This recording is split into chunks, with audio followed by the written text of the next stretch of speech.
Hello, everyone. Welcome back to another AccuColor webinar series. Today, we're very thrilled to have Toronto's finest, have Yadú Fereaud and Raph Nogal. And today, we have their webinar on natural lights versus studio strobes. Let's give you guys an introduction. Take it away.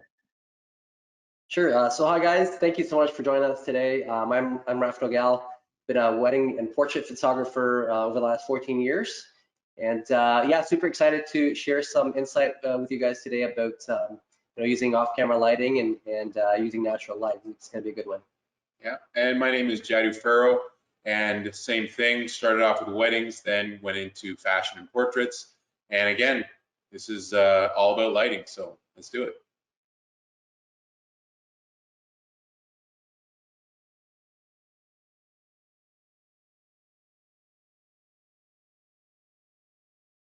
All right, guys, thank you so much for joining us today. My name is Raph Nogal. I'm a wedding and portrait photographer of 14 years. And this is Yadú, who's a fashion and portrait photographer.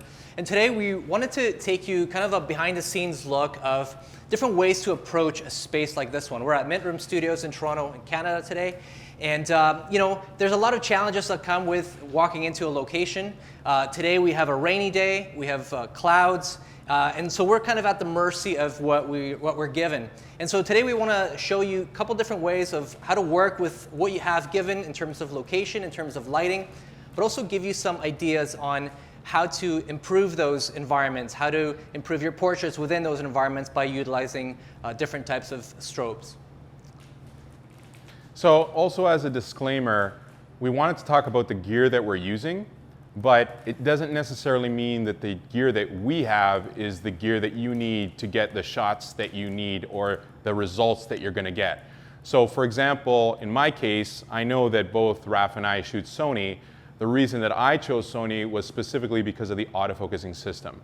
It is so tenacious, it grabs the eye, it holds the eye, and that makes me not have to worry about focus as much. I can really look at lighting and composition as the two main things that are of my concern when I'm shooting.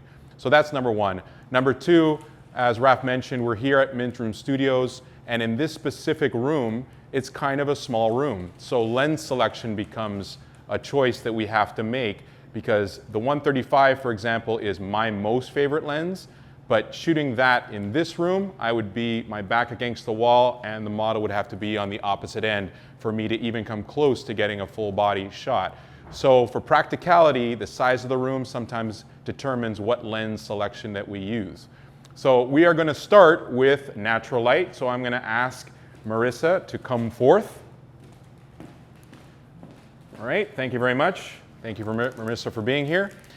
So this whole idea of having natural light, I know that you can't see it, but behind the videographer, we've got a massive window.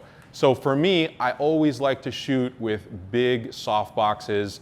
The bigger the modifier, the better. And so technically, if I was shooting with a huge window, that is my big modifier.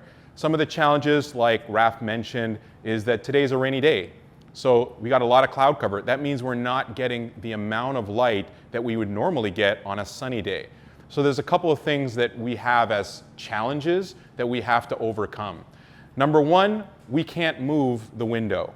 So the light that's hitting the model right now, directional, is hitting her here. Like for example, if I ask her to move towards the back wall, so the further she gets away from the light source, which in this case is the window, I have to then expose for a higher ISO. So I'm going to take you through the way that I would set up my camera right from the beginning. In this case, I want to be, and this is again preference, this doesn't have to be what everybody uses, but for myself, I like to shoot or start to shoot at 100 ISO. I like to shoot wide open, that's a preference of mine. And then for my shutter speed, I like to be at 200. Now this doesn't mean that that's where we're going to actually shoot at, but that's like my starting point. So if I were to take this and punch in those settings, right now I have two cameras, by the way. I am shooting this camera, which is the 7R Mark V. It's a brand new camera from Sony. And I'm shooting the 50mm 1.2 G Master. And then on the secondary camera, I have an 85 f1.8, and I'm shooting with the A7 Mark IV, just to showcase a high-end camera, more expensive camera, with the entry-level camera, and to show that we can use either one. So there's not necessarily this is the camera that you need or this is the lens that you need. Again, it all depends. That's one of the things that we're going to be doing a lot of, is it always will depend. It depends on the lighting, the room, everything. So I punched in those settings, and based on where she is, the distance where she is from the window, there's not a lot of natural light hitting her. And so what I do is I'll ask her to step forward, and this is just by eye, right there, stop. Right there, we've got more light hitting her. So I'm guessing, but if she's on the wall, I'm looking at, for example, a 500 to 600 ISO, whereas here, I know that at 100, if I bring this up, I can see right away on the back of my camera, the exposure is going to be dark with the settings that I had punched in. So I know that in this case, if I want to shoot wide open, I'm going to have to turn up my ISO, and I'm guessing about 320. So I'm going to take the very first shot, and then I'm going to review it, okay? Now on this, when I look at the back of the camera, there is a histogram for display, and what I'm looking through here, I'm usually checking this out through the viewfinder, but what I'm looking for is if I've clipped her in any way. That means if there's any part of her skin or clothing that is flashing, telling me that I've overexposed. So this gives me a good idea of that I'm not actually overexposing my image. So from here, I can then give her the direction, telling her, well, we're shooting natural light, so this is your main light source, so I want you to be looking in this direction. But I also want to achieve a look of Rembrandt lighting. And so Rembrandt lighting, I will have her with your face, stop right there, and then you'll notice that one side of her face is lit and the other side starts to fall off. Because we can't move the actual windows, the only thing that we can do is move the model or move myself.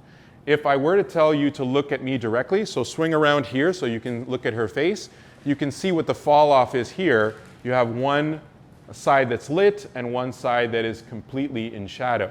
And so again, there's no right and wrong, it's preference. What my preference is that Rembrandt lighting. So I'm going to have her, once again, facing forward and then having your head towards that corner there so that I can get this Rembrandt lighting. And so with this camera, I'm going to shoot, and you can go ahead with your flow posing. And again, as I'm shooting, the benefit again of this specific camera is that it's nailing her eye in focus all the time. Now I can definitely move around her, and it's freeing. With this 50 mil, I can back up, get down, and I can shoot full body. And for what I shoot, I usually try to get full body. I try to get 3/4 length, and then I also try to get some with portraiture. So as you can see, even with moving her around and having her flow pose, there are a lot of things that she does even by accident. Maybe it's clearing her hair, her hand coming up, but as she's going through that movement, I can now get an image that probably would have taken a little while for me to get her into that pose. And so that's why, for me, my preference is that flow posing. Now, I use this camera with the 50, I'll have to do the same thing on this camera. Because this camera is a 1.8, it's going to be a different ISO that I'm using on this camera because of the fact that it's stopped down. So with this camera, it'll probably go up to 400 or even 500. Let me do that test shot again. And then once again, I review the image and I look at the histogram on the back of the camera to see that I'm not clipping anything. And because this is an 85, now different perspective, I will then move myself back, and you can go ahead, go through your flow posing. Same thing, moving around her. Excellent.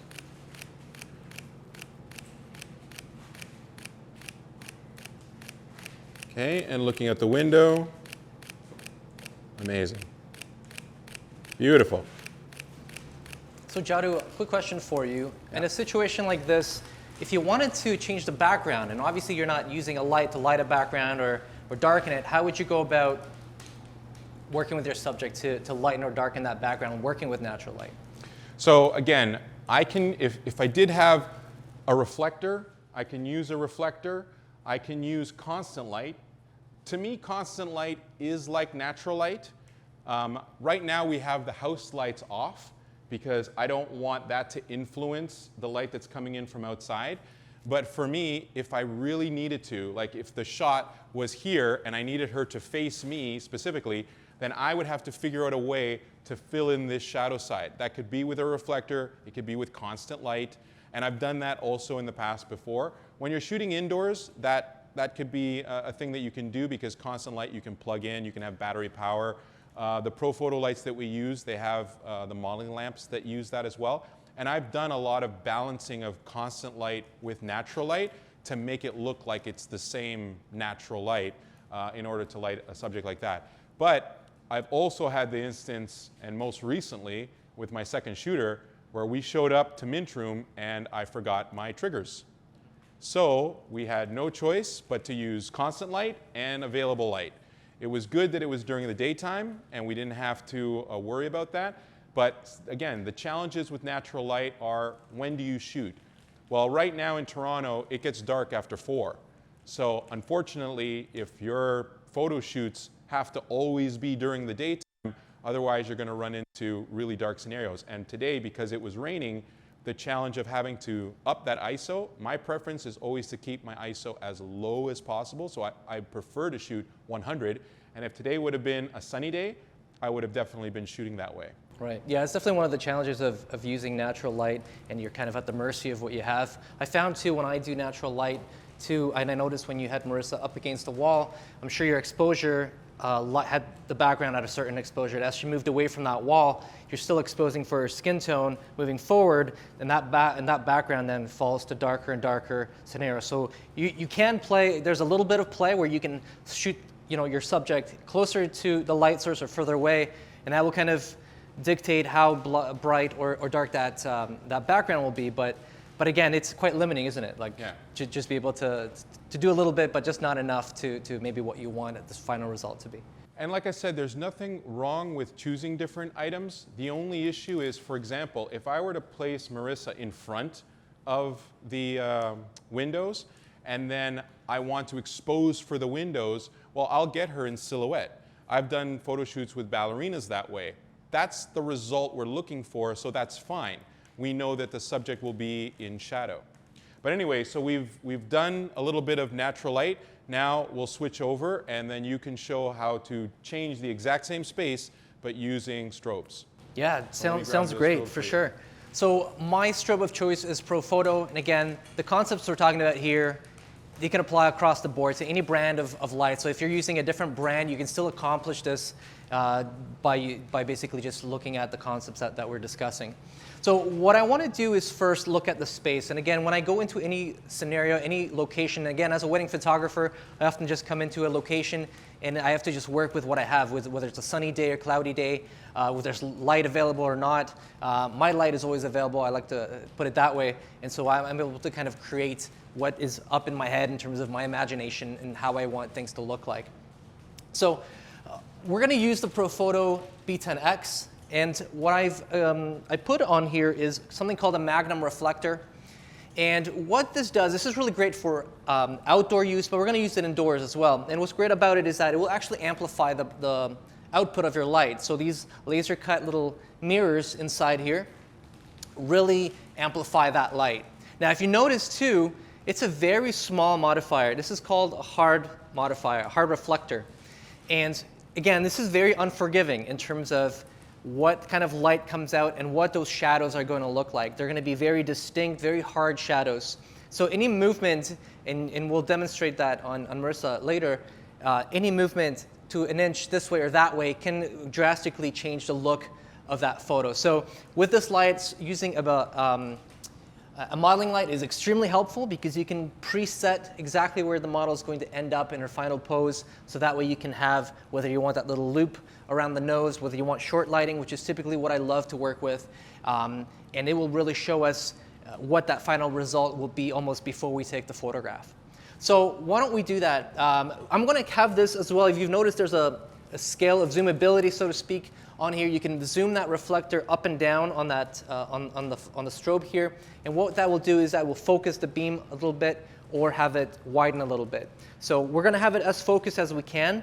We can technically use a grid for this too, for this type of shot, but a grid will take the strobe's output of about 77 degrees, maybe down to 30, 20, or even 10 degrees, so almost like a little spotlight. And for this case, I want to highlight a little bit more of that bookcase. I don't want just a tiny little spotlight on our subject. So let's do that. So Marissa, come on in. So I just wanted to interject as well. We're using ProPhoto as the lighting system, but again, the concepts that we're showcasing today can be done with any light.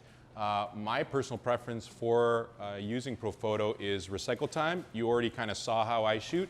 I shoot in succession in bursts, so I need that flash to recycle very quickly.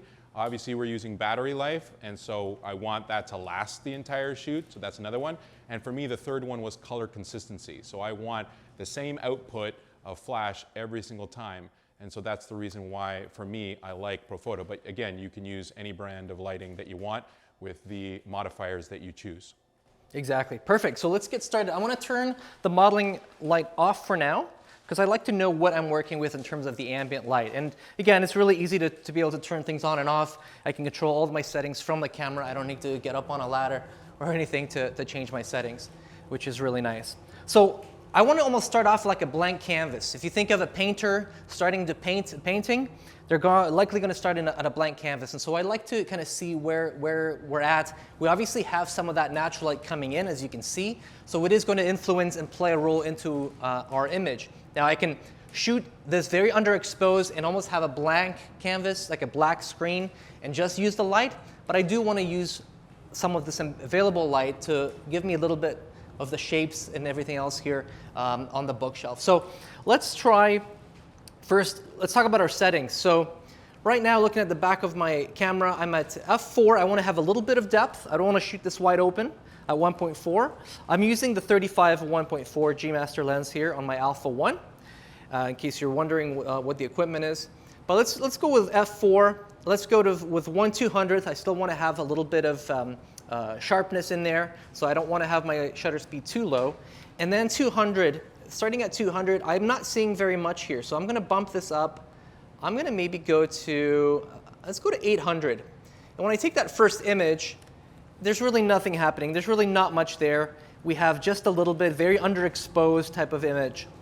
So this is where the light is really going to help us out. I'm going to turn on the modeling light here.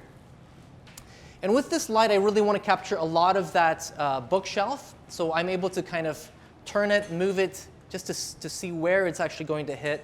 And most importantly, where it's going to hit my subject. So yeah, that center light of that, the center of that light, I want that to hit Marissa's face, so that's the brightest part of the image. And I often like to ask my model as well, or my subject, is that light, does it look like that light is pointing right at your face? And if it's not, we can adjust it up and down. But it's a really good way for you to kind of at least get started in the right position, and speeds up the workflow as well, as opposed to you taking multiple test shots. So let's do that. And my test shot first is going to be in TTL. So this might be surprising to a lot of people, because pros are, we're supposed to work in manual at all times. And of course, my camera is in manual. But my first test shot is always on TTL with ProPhoto specifically. ProPhoto has a really cool system called, it's a hybrid mode. And what happens is when the TTL reads what it needs to read to give me a flash power setting, if I like what it gives me, then I'm able to lock that in, and I can keep going from that point. I can go a little bit lower if it was just a little bit too hot, and I can go a little bit higher if it didn't give me enough power. So for me, it's a really nice place to start, and a really quick way to start. Sometimes people are asking, where do I start? Do I start at quarter power, half power? And I think that really happens. It varies depending on the environment that you're working with. So let's start with a little TTL. So Marissa, yeah, let's get you kind of leaning up against that. I want that nose right about there is perfect. And I want the eyes to go somewhere just about there. Yes, beautiful. Good. Let's do a quick little test here. Awesome. Love that. And TTL just nails it, which I love. I love the fact that one shot and I'm getting the perfect exposure that I want. So what's really cool, guys, you can kind of see, and maybe we just work with Marissa here. You can see this little loop around the nose, the shadow right there, okay? So as soon as Marissa turns her face this way, you see what happens, and that shadow cuts across her cheek now, which is not as flattering perhaps as if it was that other right about there is really awesome. And we're also shooting on the shadow side of the face, right? So light is coming in from here, and this falls into shadow. Now, because of the available light from the window, it's not in complete shadow. We still have a little bit of detail. And we can adjust that detail by dialing in our shutter speed by allowing more of that light to come in. So let's do that. Let's just dial in that a little bit. We were at 1/200th. Let's go to 1/100th and see if we can get more shadow or less shadow on that side of the face. So let's try that pose one more time. We're going to go here. Yeah, I can see that coming in. Beautiful. That's awesome. I'm going to go right here. Gorgeous. Yes. Good, good, good. Perfect. Awesome. Yeah, very nice. So now we have the same exposure on our light, but the shadow side of the face is now a little bit more visible. It's not a completely dark shadow. So let's try another one. Let's try having you kind of sit a little bit on the ladder if we can. And what happens now, guys, is see if she's now more forward than she was prior. So now the lighting it's almost split lit in a sense where there's this shadow on the side of the face I'm not really digging. So we're going to have to adjust that a little bit. Now, as she leans forward a little bit and do that, yeah, that's perfect right there. And your chin up just a bit. That's it. That looks awesome right there. So we can do these tiny little adjustments. And if I just get her to keep her face where it is, but look with her eyes right to the camera, that's going to be perfect. Love that. We're still on TTL. I'm going to lock it in. Love what it's doing. This is awesome right there. Very nice. Yeah, beautiful. So let's just do a couple more frames. Turn yourself this way right there. Beautiful. That's it. Awesome. Yeah, awesome. Good, good. So hopefully that kind of gives you guys an idea about hard light. Again, we're trying to highlight some of the books that are on the shelf. I like having those hard shadows on the background as well. So it almost gives you an illusion of direct sunlight coming in from a different window, perhaps, that isn't actually here. So, if we use a bigger light source like Yadú will do in just a minute, you're going to see the difference in terms of what the shadows are going to look like once we take those images. So, thank you very much. And yeah, Yadú, tell us a little bit about the different light sources that you're going to use compared to this one. Perfect. So yeah, for me, I normally don't use the harsh light or the magnums or things like that. For me, my preference is soft light. So as I was mentioning before when we were shooting natural light, I love it because you have that big window, that is your big softbox. That's providing the light that's hitting the face. It still gets you that light to shadow transition, which is what I like to do. But because that transition is more gradual, that's kind of where I'm at. So when I used to look at the photos that were pleasing to me, I would be like, what did they use? What light did they use? What modifier they used? And I realized it was because they were using very large modifiers. So one of the modifiers that I'm going to use is a MagMod. It's a 3-foot octa. So I'm just going to put it together right now. And there is, of course, a reason why I chose this specific one. And it's because it does collapse. And when I'm traveling, of course, having this packed up in a bag in the car is much easier than having something that's already armed like I used to do. So for MagMod, this is literally just pushing down and it snaps into place. And that's it. So now I put it onto the light itself and then lock it off. And then on the front, because I know I've always lost the diffusion panels, this one is zipped in. So again, I can just easily zip this closed. Thank you. And there we go. We are ready to go. So for that lighting, this is kind of my go-to. We're going to turn it on. And there we go. All right. So again, when I place the light, let's hope that thing doesn't fall down. Anyway, when I place the light, it's always just the same as I set up my camera. There's a starting point. Just like what Raph was doing here, where he takes an ambient shot first to try to see how the ambient lights is going to affect the image, I'm doing pretty much the same. So I don't necessarily have to have the light shooting from the first shot. I'm going to do a couple of shots to see what the ambient influence is, get my settings dialed in, and then I'll add the light to see how that complements the photo. So I'm going to ask Linda. So as you're getting set up, I would just want to add, if you're a new photographer that's just experimenting with light or just you're kind of intimidated by it, that's one of the best places to start, is to really turn off your light first, dial in the ambient light, see what that looks like. Even if your subject ends up being in a silhouette because you're trying to get a really nice blue sky in the background, start there and then add your light as the final step. Don't turn on all your lights if you're trying to do 2 or 3 lighting scenarios at the same time. Turn everything off, dial in the background, and then add your light as the last step. And I think that's going to make your life a lot easier. All right. So now we have Linda again. Again, we still have that window light that's hitting her. What I do first is I'll have my trigger off, and I just want to look at her to see what the ambient is. If you look at the back of the screen, you will see that she looks fairly dark, but her skin still appears. So even though I have this light, when it flashes, and it will provide the main flash on her specifically, I know that even on the shadow side, it's still being filled in by the light of the window.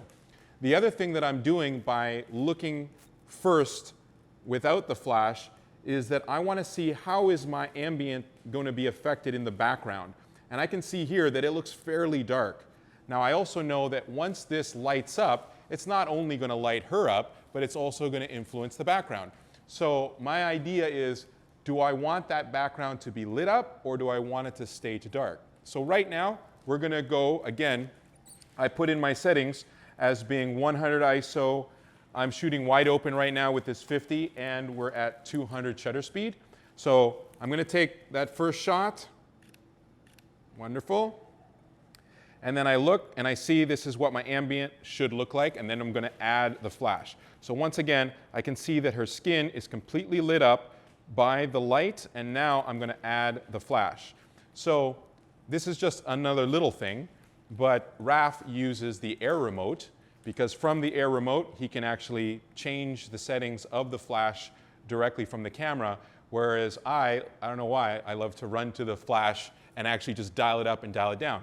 When I started with photography, the biggest thing, I was very much by the numbers. So if I knew that the distance of this light to my model was 3 feet or 2 feet, I would want to know exactly what number to set that to for every scenario. And again, the answer is always depends. So the photographer that instructed me would say, can you turn up the light or turn down the light? And I said, by how much?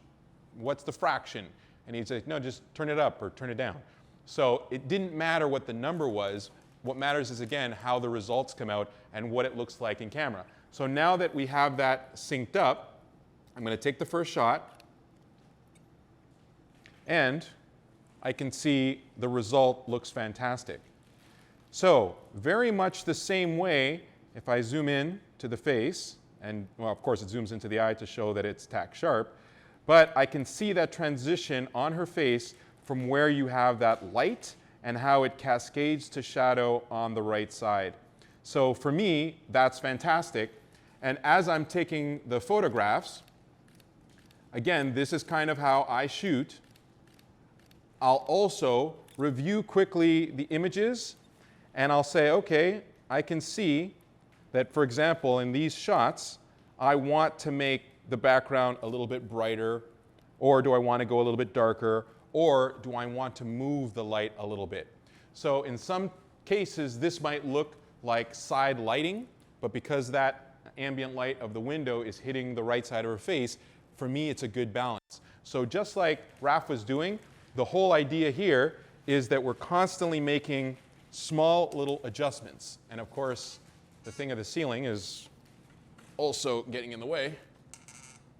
But these little micro adjustments, and then also telling her for the body to be turning towards this way for the body, and then having your model know that this is the main light. So again, she might be doing all the poses perfectly, but doing it opposite of the light of what is the main light. So in this case, this is her main light. No longer is these huge windows the main light.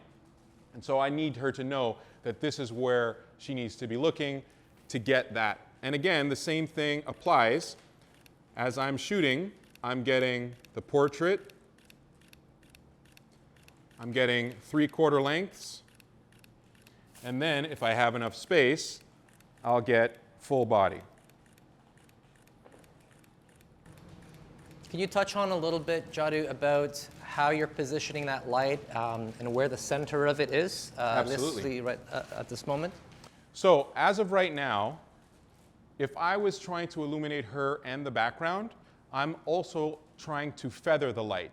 So where she is, if you want to take a step back for a second, where she is positioned, I try to position the edge of this modifier. If you want to come around so you can actually see that, the edge of this modifier is in line with her face. So this, the strongest light that's going to be hitting her face, is all dependent on the distance that it needs to travel. So from here to here, it's traveling the least amount, therefore it's going to be the strongest right here. From here to here, it's traveling further, so again, by the inverse square law, it's getting less power of light. And so that's the reason why from where she's standing, I'm trying to feather the light so the actual center of the light is actually going right past her, okay? Now I'm shooting this way, in this direction, so I'm not really seeing the influence of this on this wall over here, but if I were to swing around and start shooting her this way, it might change that exposure. So let's try that. Stand right here. And the same thing, I'm going to shoot, and then I'm going to motion around the light so that you can see, okay? So,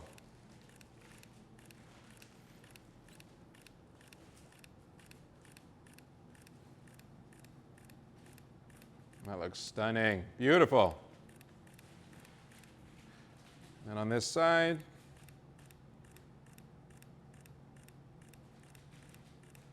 excellent. Beautiful, beautiful. Worth noting too, as you're moving around that light, you're now changing the lighting pattern on her face as well. Yep. Because she's now moving and you're taking it from a different perspective. So what used to be short lighting becomes broad lighting and so on. So just be aware of that as well as you're moving. And it's really great because it'll give you different looks. You're basically, nothing's moving except for you. The model and the light remain stationary and you're moving around it, which is quite nice because you get some variety that way. And the other thing to finalize this is, again, the position of the light changes. So if she were to sit down right now, I would try to adjust the position of the light to balance as well. So I also bring this light, the bottom of this light, to be in line with her head. And it always depends. Some cases, if we didn't have this structure above, I would probably raise that light a little bit higher to be just at her eye level. The bottom of that modifier to be in line, because I do want that catch light in her eye as well. And then if she's sitting, I would lower it and move it around. So there's all these little adjustments that you do when you're using Studio Strobes, but again, love it. So let's transition over so that you can use natural light with Linda.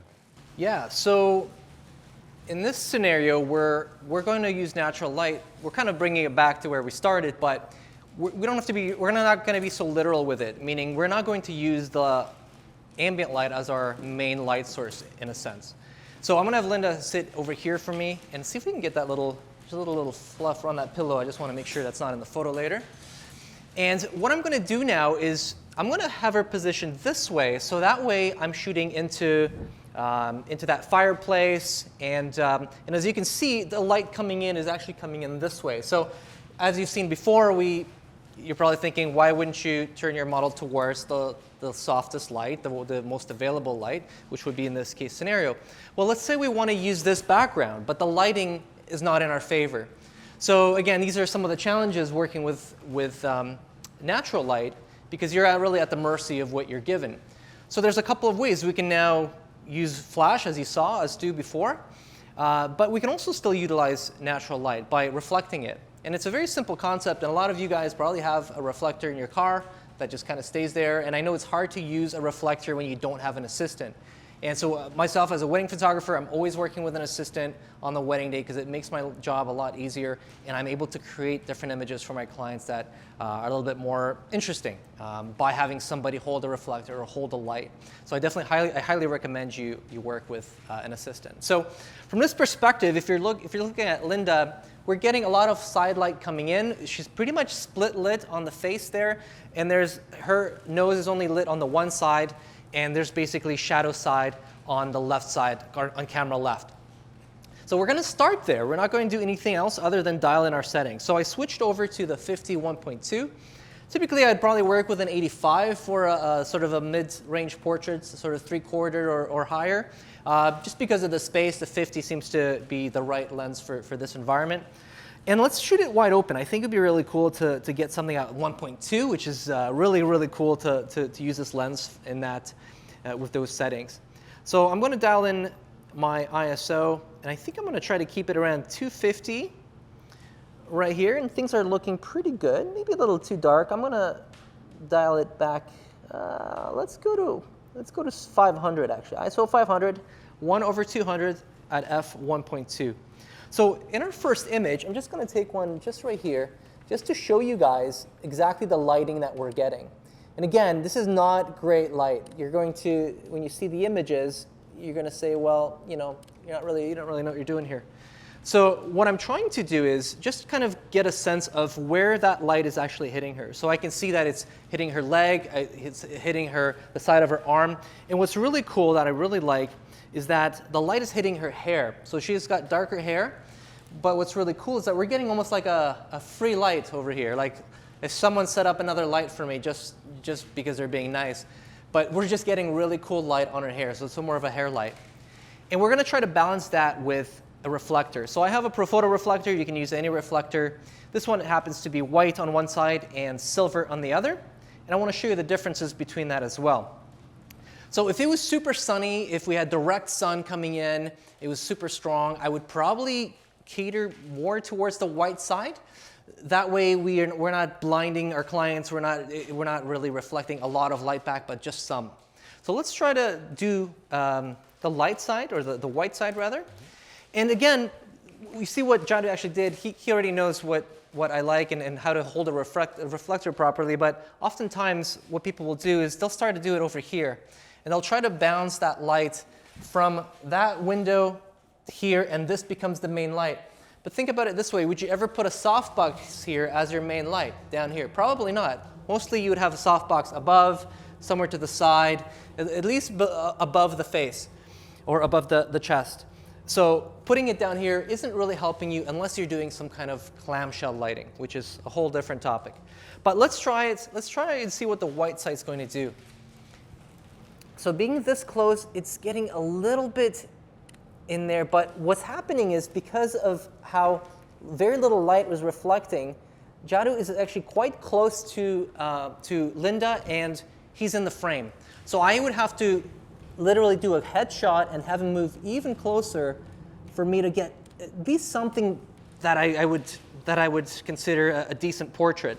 So without having to do that and change our composition, why don't we switch over to the silver side and see what that does. And you'll notice right away that we're getting quite a lot of reflection back. Now silver is going to be a bit more specular, but in this case I think everything looks really, really nice. We have really good catch lights on the eyes, and chin up just a bit for me, just like that. Perfect. Awesome, awesome, awesome. Beautiful. Good, good, good. So we're getting a lot of nice reflection in the eyes. That's where I'm looking at a lot of the time to make sure that the eyes aren't, what we call them raccoon eyes, right? People often think that overcast days are really great and, there's no direct sun, except it's all coming from above.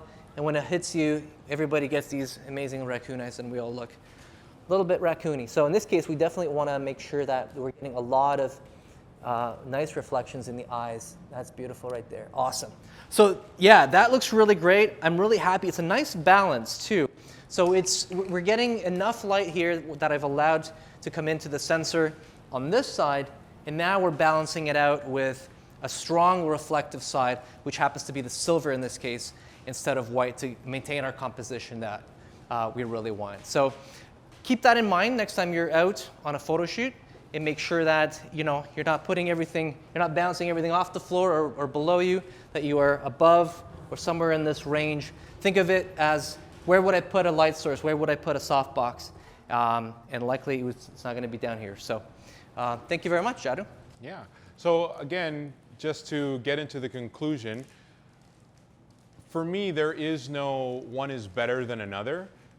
Both of them I've used, and both of them I've loved the results. Do I have a preference? Absolutely. I prefer Studio Strobes. When I started shooting, I kind of learned Studio Strobes, and so for me, that look of the studio lighting, or even having the control that you can shoot in any direction, however you please, you can modify the light as you want, you're not at the mercy of the weather, or if your client is shooting at night, you're not saying, I can't do it because I shoot natural light. So I think that Studio Strobes overcomes a lot of the challenges that you might be faced with natural light.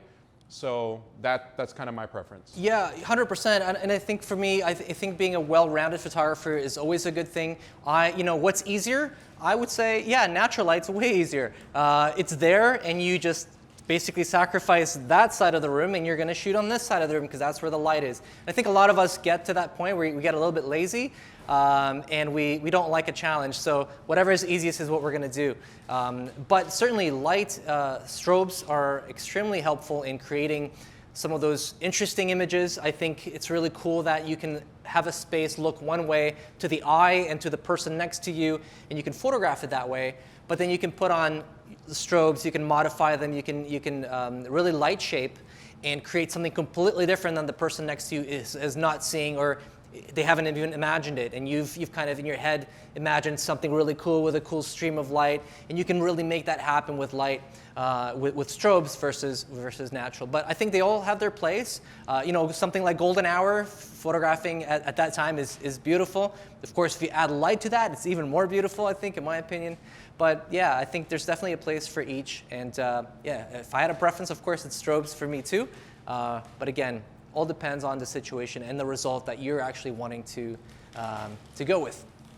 And I'd like to do in the future more different scenarios, shooting with speed lights, shooting with constant lights, because there's just so many different variables of adding. Today we actually did with both models, one light basically. You used the Magnum, I used the softbox. So it's also about adding light. Having a rim light, overhead light, catch light. You mentioned clamshell lighting. So there is a way to incorporate all of that stuff. And so we hope to continue doing series like this and create more content for you guys. And thank you. Thank you for coming. We would like to thank our model, Marissa. We'd like to thank our other model, Linda. We would like to thank our videographer, Ethan, who's behind the, yes, awesome, behind the scenes. And of course, Raph Nogal, and I am Yadú as well. Thanks, guys. Thank you very much.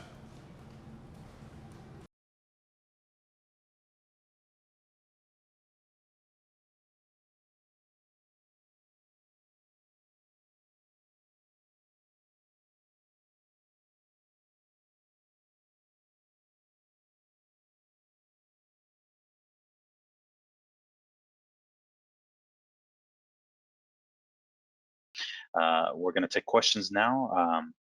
I'll wait for them to come in. I'm monitoring the chat. Do you guys want to give us any background information about the shoot or the Mint Studios and the models? Yeah, so I know that we both kind of put up our Instagrams at the very beginning, but some of the photos that I have recently put today and yesterday, that was in that same studio room, Mint Room Studio in the library. And those pictures that I uploaded were actually with just natural light. And a lot of people, when they see those when they see those photos, immediately ask me what modifier or what studio strobe did I use, because it has that look of studio strobes. And I'm just taking advantage that that studio just happens to have very big window light, and it gives that effect. But for the keen eye, you'll notice that in those photos, the couch that is being used is being moved. I'm moving that couch around because I cannot move the windows. So if I need a specific shot, I have to move the furniture in order to benefit the way the light is coming in through those windows. So that was the, if you call it the disadvantage of having to shoot with window light, it's directional. So you kind of have to do it that way. But that's something that, you know, just for photographers, if you go into that situation shooting with natural light, you're kind of at the mercy of what you get. And on the pictures that I posted today, you do have that nice light that comes in, and you can see how bright those images are in those photos. But again, my preference is I like to have total control, and so that's why I kind of lean towards studio lighting. Awesome, awesome. So guys, we do have one question that came in from Joseph. When you're shooting outdoors on a sunny day, is there a certain time you want to shoot after sunrise and also before sunset, since you don't want to shoot at high noon? Yeah, I mean, so I do a lot of my shooting is done outdoors. I wouldn't say there's a specific time. I mean, you know, it's nice if you have the option on a wedding day.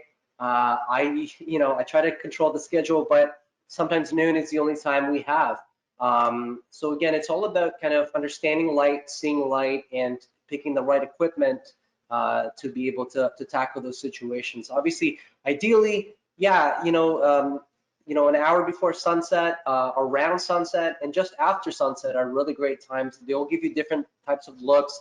All depends on the cloud cover in the sky. I've had couples ask me for really beautiful sunset photos, and we went out, and there's just absolutely nothing to photograph because it's just so cloudy. There's no color in the sky. It's just gray. So yeah, I think it's all dependent. I think you just got to go out there and practice. And get comfortable with being uncomfortable, in a sense where, you know, if it's noon, you still got to deliver, and you still got to make images that are going to be accepted by our clients and loved by our clients, and hopefully our video showed, you know, how we tackle those situations, right? We're going into situations and places where we don't know what we're faced with, and we just got to be, it's all done on the spot, right? I don't know, anything you want to add to that? Yeah, so for outdoors, again, it depends on where you are. We are kind of on the northern side of the country, being in Toronto, and even at high noon, our sun is still at 45 degree. Yeah. So we have an advantage for that even at 12 o'clock, I can still position someone in a way where they're getting light, you know, hitting their back, and maybe using a reflector to bounce light back into their face. But ideally, you would try to shoot towards the afternoon, early morning, that kind of thing. I also look for a lot of shaded areas. So for me, going out to shoot outdoors, I usually try to choose a cloud covered day if possible, because it allows me then to shoot in all directions. I'm not forced to shoot in one specific location, because again, you never want to place the sun directly in the face of the person that's your model or your clients, because they're going to be squinting for all the photos and they're going to be teary-eyed. So I'd rather, if I can, put the sun behind them and use some type of a modifier, a reflector or something, to bounce that light back into their face, which gives me a little more control over even ambient light. And one great tip, maybe I can give for anybody that's trying to fight, noon or high sun. Anytime you can place the sun, as Yadú said, onto their backs where they see their own shadow, you're going to have a pretty clean canvas to work with. And if you add a little bit of light to that clean canvas, you're going to have, a pretty decent shot. So That's one thing that I look for a lot of the times when, you know, I'm in the middle of a golf course and it's noon and I'm just trying to get that sun at their back.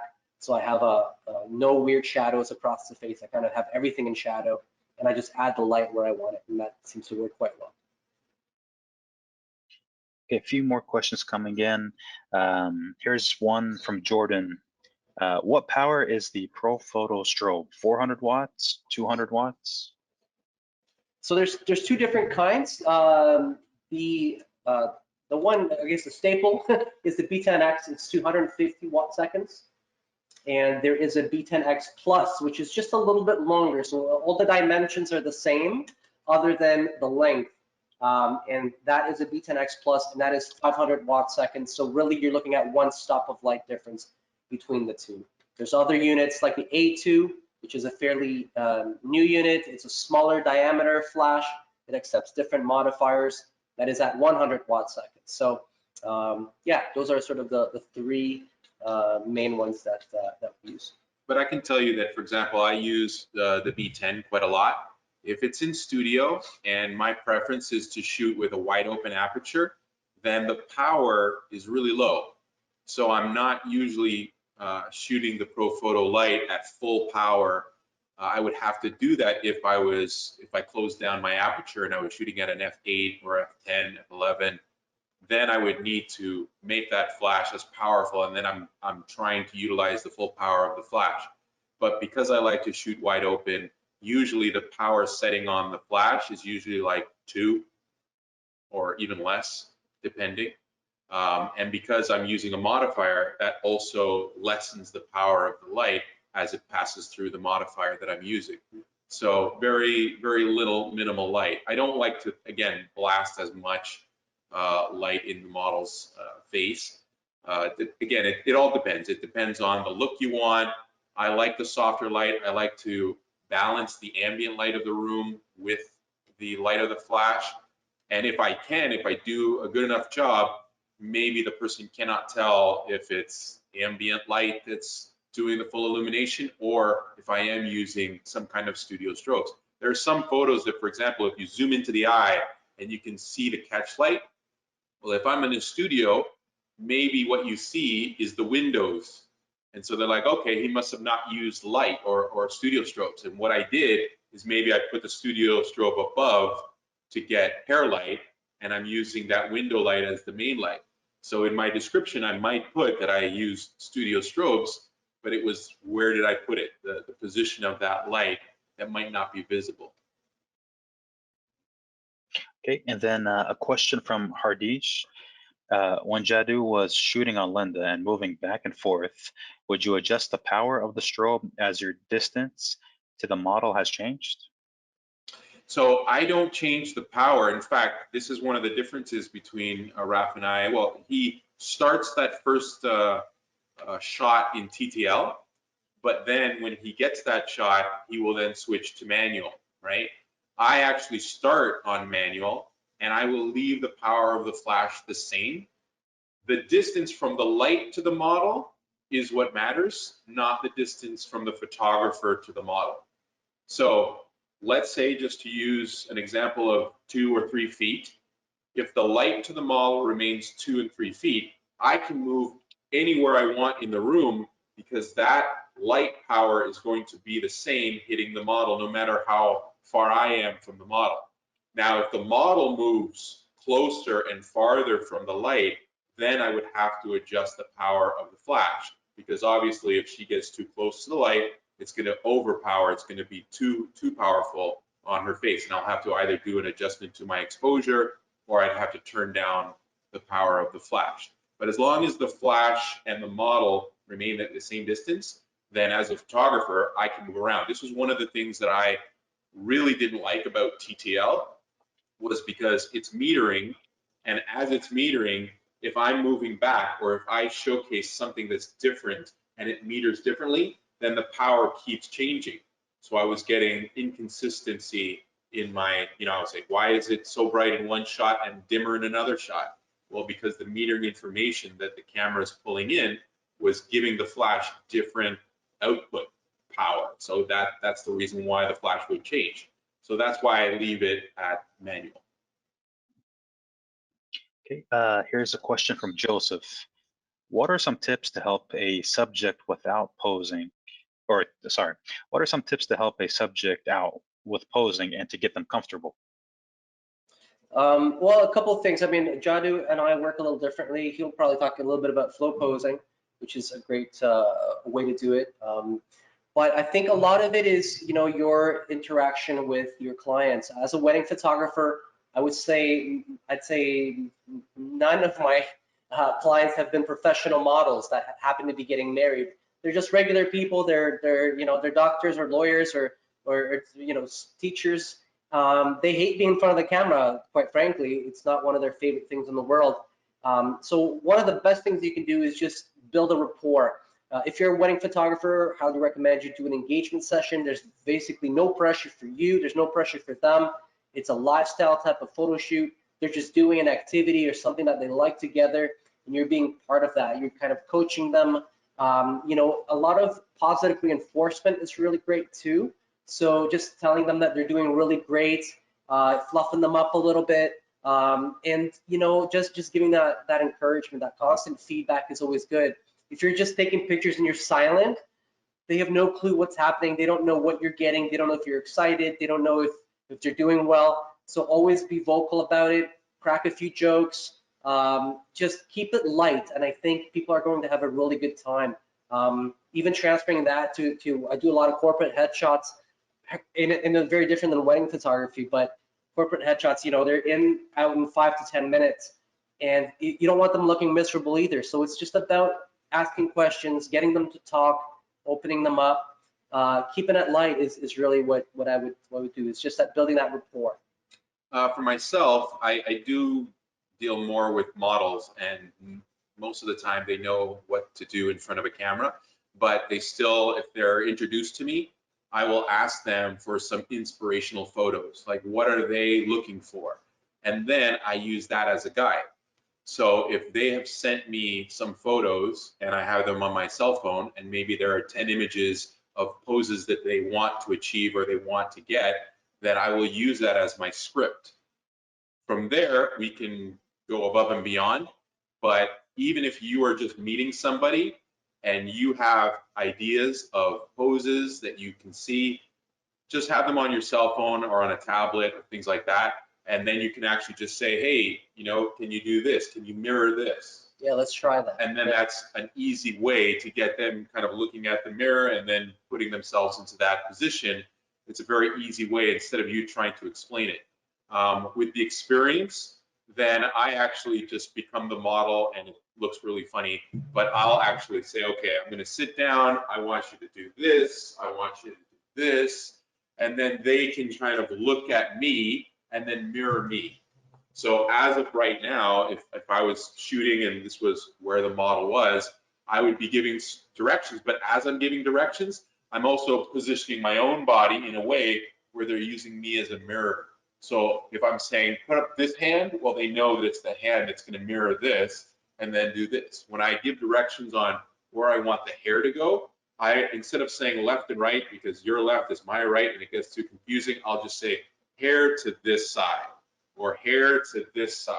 And then they know I'm going to do that. And as they're doing that motion, I'm shooting. That's part of flow posing.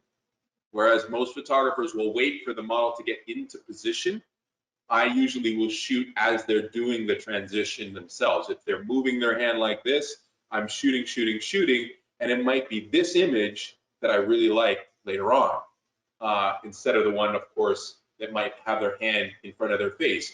But because, again, the cameras that we use, it's stuck on the eye, so even if they're doing this, it stays on their eye and it keeps that tack sharp. So it's not like the focus is bouncing around to different things.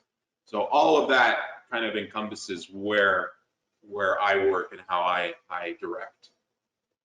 And I personally saw Yadú at a workshop where instead of telling the model to smile, he would just tell a corny joke and she would crack a smile.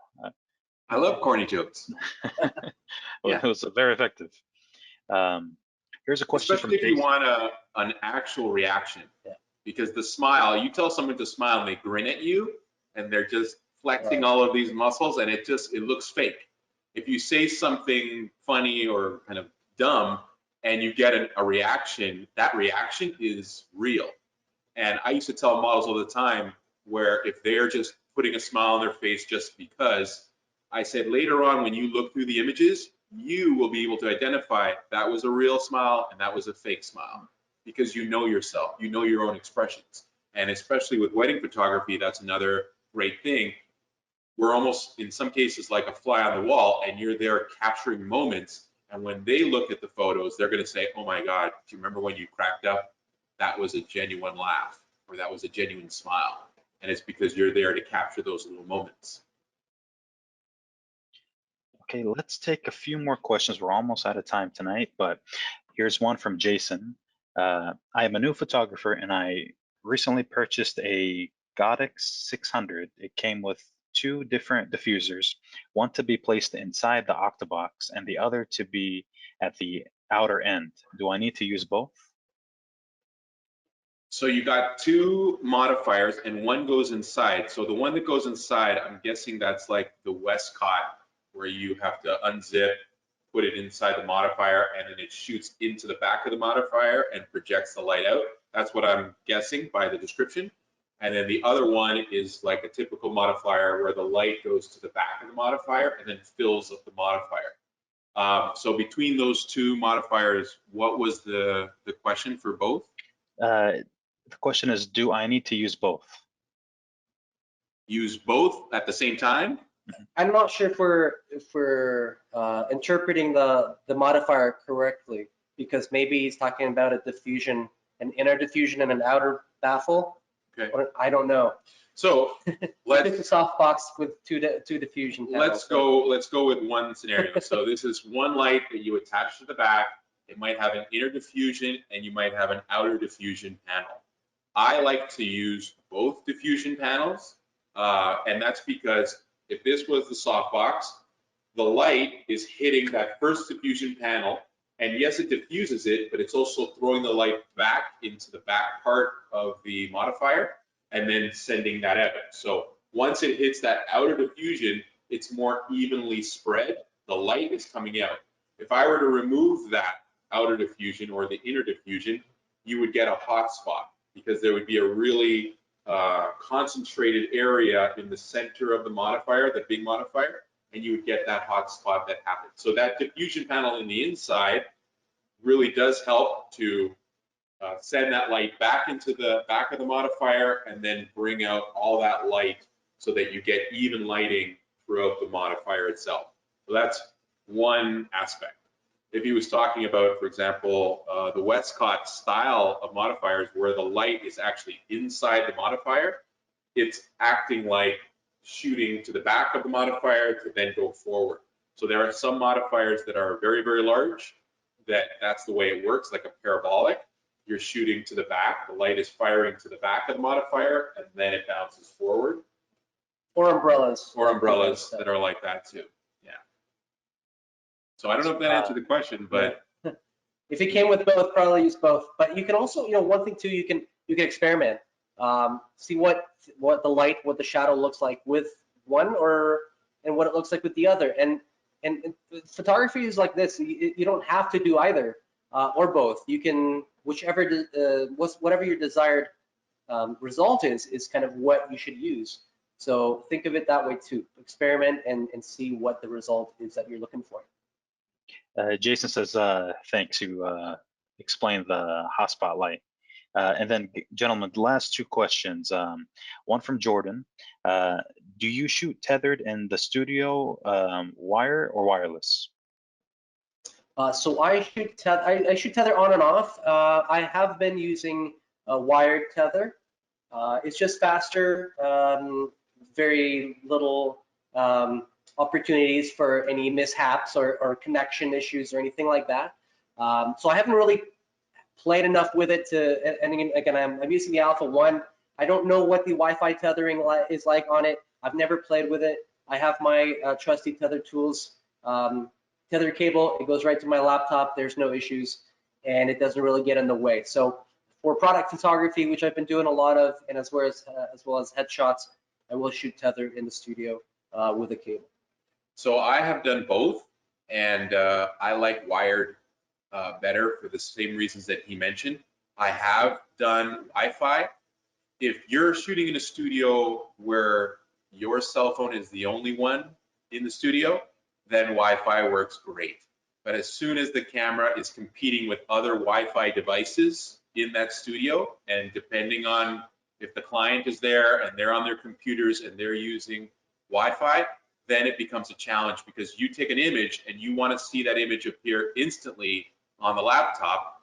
And if there are other competing signals in the room, it will take a while, and then that will slow down your process. Whereas if you're wired, as soon as you take the image, immediately it shows up. So for time saving, it's better to do it that way, just wired. Yeah, we're tethered to Capture One as well. Seems to be the most seamless one. And then final question from Joseph. Do any of you shoot multiple frames a second or just one at a time? So actually, I'm usually one at a time kind of guy, but it depends on what I'm trying to do. For portraits, mostly one at a time. If I'm trying to get a bride to jump across something with her dress, or get a veil up in the air, I'll use multiple. I'll change my settings to have multiple frames a second. And Yadú is. And I'm burst rapid all the fire, time. yeah. I'm a rapid fire. So when I started, my rapid fire was, I just overshot. Like I would just shoot 20 images, but they would all be of the exact same expression. So I have learned since I started to not do that. But the reason I like shooting bursts is because people blink. They might be in a movement where, again, you get that half blink that's kind of frozen there, and that was the shot, but that's what you got, a blink. So to overcome the blink, I usually take 3 or 4 images one after another to overcome that kind of thing. And especially when I'm shooting now more than 2 people or 3 people or a group, the blinking is the thing that I'm trying to overcome. And because I do flow posing, as I mentioned, I like to shoot in succession in bursts in order to get the movement and maybe that that look that will end up being the shot that I'm going to select. But I had 1, 2, 3, 4, 5 images to get to that shot. Yeah, it depends what you're shooting. If you're shooting sports, dancers, anything that's a lot of movement, you probably want to shoot burst. Your success rate of keepers and it's gonna go up quite significantly. So yeah. Okay, and then gentlemen, some thank yous coming in here. Here's a thank you from Peggy. Thank you from Joseph. Thanks from Roy. I personally want to say thank you on behalf of BenQ and having you guys present on the AccuColor webinar series. Today was a little unorthodox. We had some difficulties streaming the video, so I'm glad you guys had the high quality video ready to go. A big thank you to I think Marissa, Linda, the cameraman, I forgot his name, and Mint Studios. Ethan. And yeah, Ethan. Nice. Yeah, well, a big thank you to Ethan, top-notch quality. I'm seeing a lot of more thank yous are coming in as we speak. You two are 2 of Toronto's finest, and you're just so good at explaining, training. Will it be the last time we see you? Can we expect more in the future? Oh yeah. yeah, 100%. We would love doing the video, and it's really nice of you guys to have us on, and we appreciate it. And we love our BenQ monitors as well. We use them for our regular photography on our back end, on our post-production. I use a 27-inch monitor. I use 32. 32. But again, Yeah. What we want to do in the future is do a complete workflow.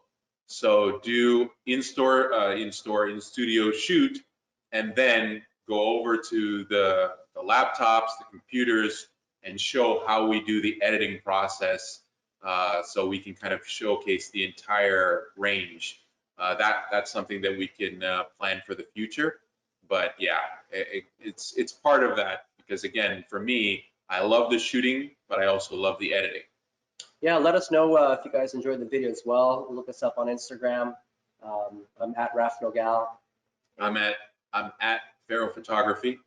Yeah, so and that was going to be my question. What's the best way if somebody has more follow-up questions or they want to interact with you? Is Instagram the best platform Yeah, for you? through Instagram. If you want to, you can put our Instagrams in the chat. That's the easiest way is send a DM right there. Yeah. Yeah, Instagram, our websites. I'm at raphnogal.com. It's just my main website if you want to check out any of my other work. I run an off-camera lighting workshop as well, which you can link through there, called Afraid of the Light Workshop. You can check that out. And yeah, just a lot of Instagram. We're happy to help. I'm an open book guy. I don't keep really any secrets. We're all here to grow together in the industry and make everybody better. So if you guys have any other questions, definitely reach out. I'm happy to help, and yeah, it's always a lot of fun talking shop, so I'm definitely game. Absolutely, guys.